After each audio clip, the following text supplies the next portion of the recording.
when you're trying to manifest things in your life and make things happen, when you're a creative person and you have goals and you're trying to reach those goals, a lot of times we hit these like bumps in the road where we feel like giving up and we feel like, I can't do this, it's too hard, or like no one believes in me, no one shows up, you know, things like that. To get a sign from the universe or something like that to kind of help you to keep going, like that's pretty much where the fascination comes from and why I share it. Jam. This is Eranah and you're watching the Jam interview. Jam. All right, so what's your story? I'm an artist from Cleveland. I've been making art since I was a kid. It was a dream of mine as a child to make art. I was just really into it. That's all I ever wanted to do. And also doing a lot of other things like teaching and working in the service industry and doing a lot of freelance projects, freelance graphic design, working in the nonprofit sector and everything. So really what you're going to see here in the gallery is a labor of love. It's my own personal art, my personal vision. These installation projects are very personal in nature, and they're kind of an ongoing project that investigates like how we interact with spaces that we walk into and bringing in different kind of polar opposites aesthetically as far as like geometric shapes and like drippy paint and clean lines and sloppy lines and like contrasting colors and bringing in kind of opposing forces and making them work together. So that's, I don't know, that's pretty much it. That's awesome. So what space are we in right now? We are at the Project 3 Gallery on Kenmore Avenue in Akron, Ohio, and this is a project space that's open to pretty much anybody who wants to or needs a space to do a project, an art project, or opening events, pop-up shops, things like that. So check out their Instagram, their website for more information on how you can get involved and use the space. They're always looking for artists. So I wanted to do a project and I try to do at least 2 of these installation projects, these bigger pieces a year. And so far I've stayed true to that goal. And so I'm always looking for new spaces to, you know, just come in and kind of take over the walls and mess up the walls and then leave. Yeah. So the concept of like juxtaposing, I guess the line, you're talking about the lines where they're not neat lines or straight lines, but also you're making like geometric shapes as well. What inspired you to do this art project and this art installation? So this is kind of it's kind of an avenue I've been working in for about 10 years through like mixed media and collage. And I used to work very small. I used to work like postcard size because it was all about like I had a lack of space. I had a lack of studio space. I was working just in my home. I had like little, you know, lunch boxes full of like little cards and stuff, and I would just work on these little pieces. And all based on this kind of mixed media aesthetic of bringing in diverse elements that kind of are mismatched and don't necessarily go together and making them work like a puzzle, figuring out how they work together. It also is connected to like collecting and found objects and like signs and synchronicities. I'm really interested in like kind of chance and opening up to like accidents that are not necessarily accidents, like when you are walking down the street and you find something that is just discarded on the side of the road, or like a feather or something, but it's meaningful to you. That happens quite often, and so I'll kind of like collect things and then create art out of them. And then also there's this element of like cycles and recycling elements, and so a lot of the ephemera and the papers and the pictures and things that I use in one piece, I'll then take down and reuse them in another piece. And so there's a temporary kind of cyclical nature to these pieces. And I started expanding into the installation work, the site-specific installation. So basically going into a space, kind of just responding to the space, to the area that the space is in, and then creating intuitively from there. I started when I was in graduate school at Kent State because I wanted to go from working on an index card to like just working directly on the wall. And so that transitioned really nicely, actually. And then the projects also started to become about more of like the motion of the body and like the arc of like the gestural line, and how like if you draw a huge line, just how far can your arms stretch, and kind of looking at like leaving parts of the piece unfinished above because I can't reach that high, and kind of like acknowledging the like the physical limitations of actually creating a piece. So it's kind of like all of that stuff that kind of seems like it doesn't go together, and like kind of mixing it all in a bag and then seeing what happens. So. Where did your fascination with license plates come from? The fascination with license plates. It's not necessarily the license plate, it's the fact that here in Ohio, we have 3 or 4 digit numbers on license plates, and a lot of times the 3-digit numbers or 4-digit numbers will catch my eye. So again, going back to signs and synchronicities, I started seeing signs and synchronicities or noticing them all the way back in 2007 when I started finding dimes everywhere. For example, I would come to a space where I was going to do a project or something, or go to a job interview, or go to meet up with a friend or something, and there would be a dime just sitting there, like, can't not notice it. It'd be sitting right in front of the door or right on the table where I'm sitting down at. So I started collecting them. Again, like this kind of like collector mindset that I'm in, and to the point where it got like noticeable, and I was like, well, it's money. I might as well just collect it, put it in a jar, right? And then the whole like 2012 kind of thing happened. And the whole like 11/11 thing, happened, and it's like 12/12/12, and so that idea got injected into like the collective mindset. At least I was kind of looking at that at the time, and I was like, I wonder if there's something to this, and and then so then kind of seeing the numbers on the clocks, whether it's like 111 or 222, and like you'll just be going about your day, and then like I wonder what time it is, and it's 222, or 333, and just noticing like when that happens, noticing like what I'm thinking about at the time. I just kind of see it as like a sign to kind of pay attention to whatever is going on. And when you're trying to manifest things in your life and make things happen, when you're a creative person and you have goals and you're trying to reach those goals, a lot of times we hit these like bumps in the road where we feel like giving up, and we feel like, I can't do this, it's too hard, or like no one believes in me, no one shows up, things like that.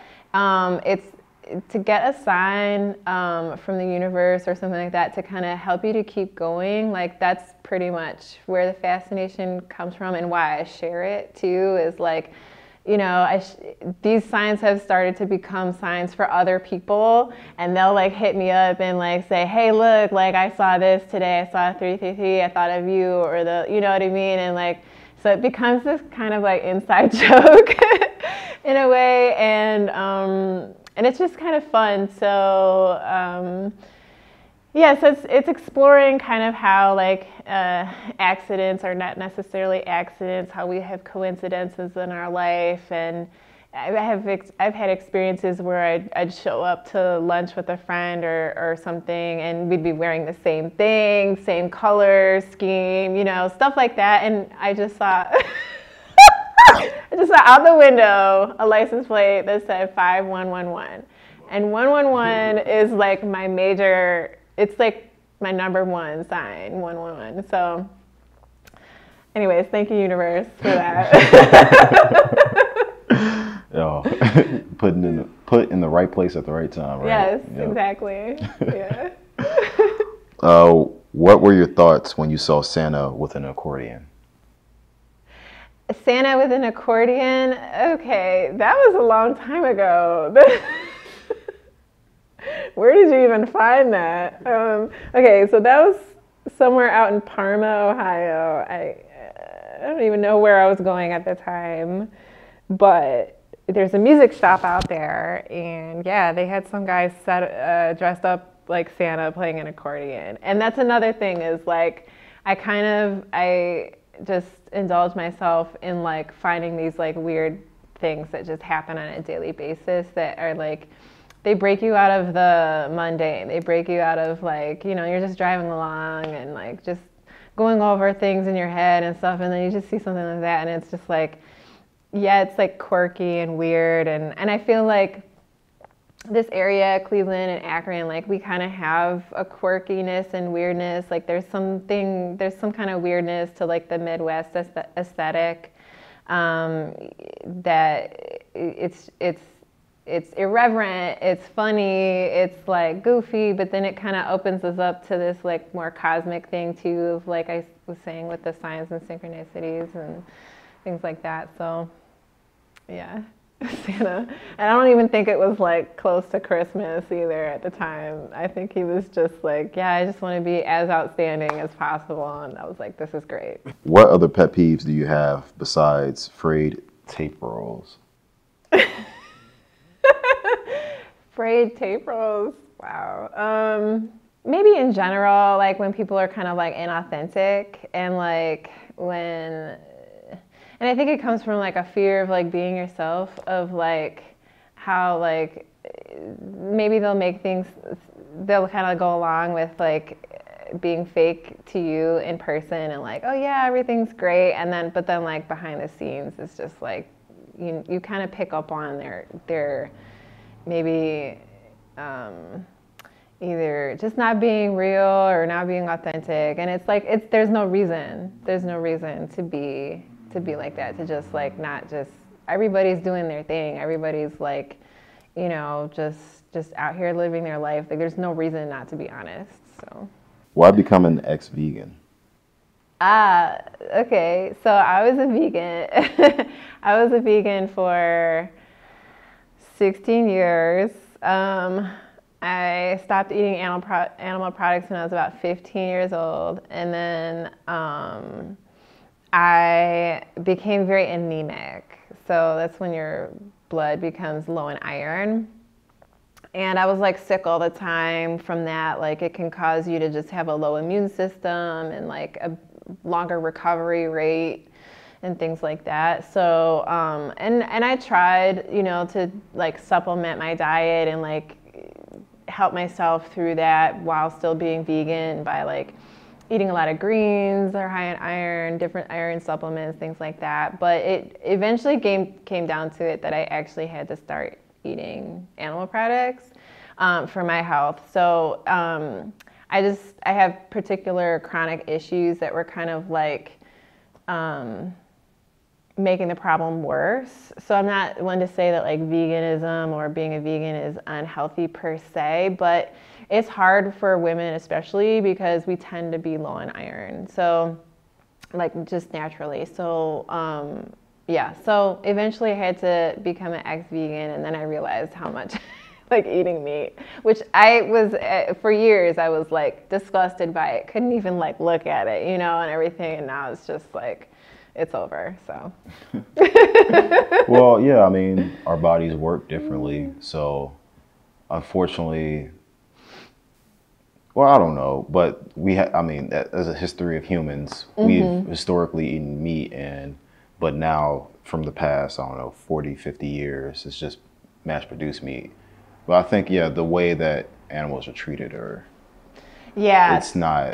Yeah, it's definitely, and that was the reason why I became a vegan, was because I didn't appreciate or agree with like how like factory farming was, and it's like to create a more sustainable society, like we do have to go more towards vegetarian options, because it's just like the amount of population we have doesn't sustain like everyone eating meat at 3 times a day, and there's a lot of waste and so on and so forth. So that was the whole point of me stopping to eat meat, was caring for animals. But then it came down to, it was like, okay, like, yes, animals deserve to live a happy life and not just like be boxed into like stalls their whole life and not see the light of day and stuff like that.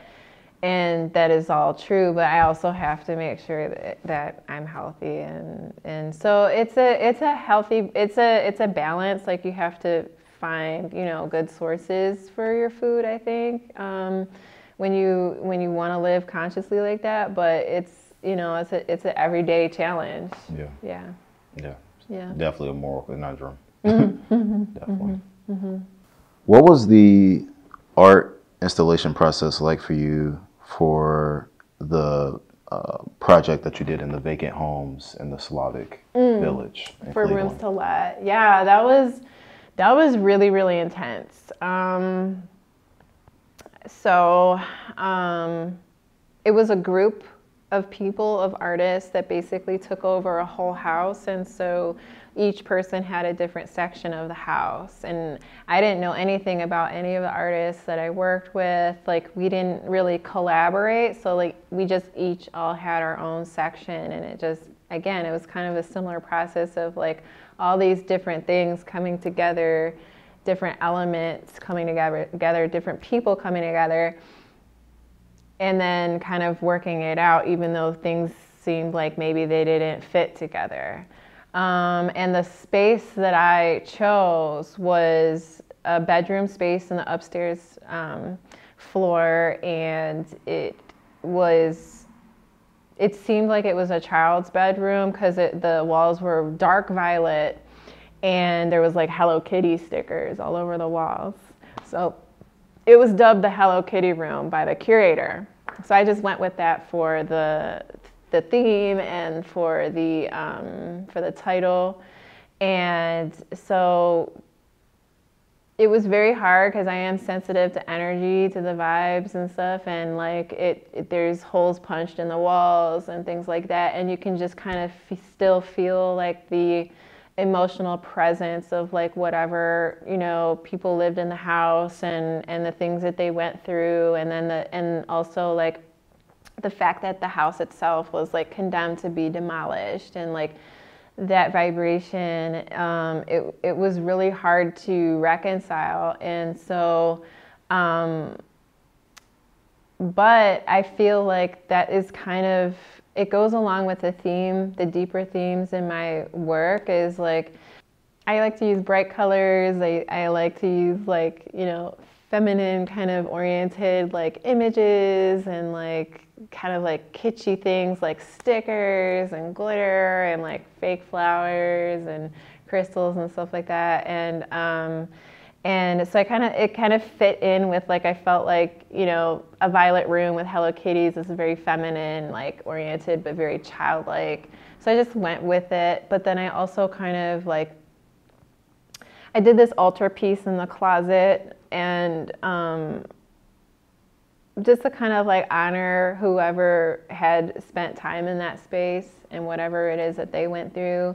And one of the deeper themes in my work in general is kind of like the torn edges and the rough edges, and like how we go through things in life, and we go through challenges, we go through traumas, we go through all kinds of things, and it creates these rough edges, these rough patches in our life, and like how can we heal those things? How can we integrate them into our life story, to where, although they may not define us, but they become a part of like that fabric of our story. And so that's kind of why I use the materials that I use anyways. So I took that deeper theme that I've been working through, took a lot of, like, just allowed myself to kind of bring my inner child into it, And I kind of thought about like if that child or that person whose room that was, like if they came into that room like after the fact to see the piece, like how would they feel about it? Would they love it? Would they hate it? Would they, would they respond to it? And I had a lot of people give me feedback to where they're like, man, like I wish this was my room, and I wish this was, like come do this in my house and stuff. And so I kind of took that as like, a sign or kind of taking that away as like, maybe they would have liked it, maybe they would have appreciated how like much farther I took their aesthetic and kind of took it and ran with it, basically. So where can we find your work? I have a website. It's Herbal, Eranah, HERBALERANAH.com. That's my online portfolio of like my fine art, where you'll see collages, paintings, drawings, installations, things like that. Also, my Instagram is a good place to find me for not only my art, but like reading. I also do readings and things like that. So I have 2 Instagrams, so you can find me there. And that's pretty much it. I've deleted my Facebook, so can't find me there, hopefully. All right, cool. Well, thank you. Thank you. Jam. Thank you for watching. Keep jamming.